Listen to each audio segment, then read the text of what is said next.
Well, I've really enjoyed our time together, and I hope I've said a few things that you'll find helpful that will help you identify some issues that have been problems for you or even hurtful for you.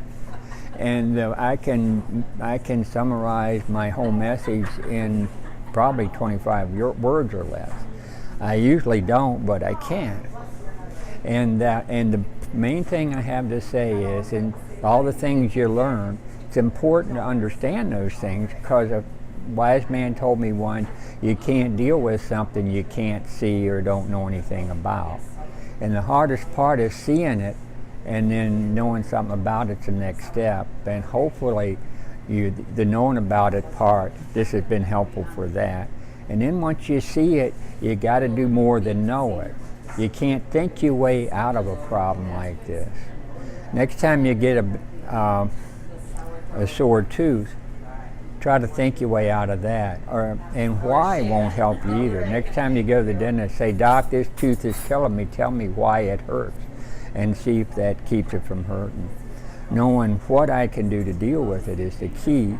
And so once you identify that there's something to deal with and what it is, then you need to get the tools, and then you need to get it from here to here where I understand it and integrate it, and then can do the work I need to deal with it.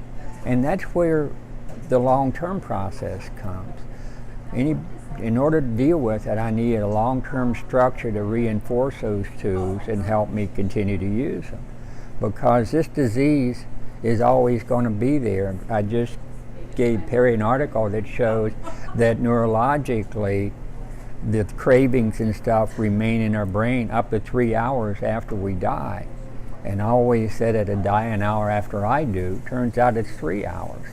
But here again, so long-term support structures is important, and that to me is safe people and safe places. It can be the church, it can be good, safe friends or family, or support meetings, and whatever, all the above. And so I heard somebody told me once that recovery is like going up a down escalator. You can't quit or you're going to start back down again.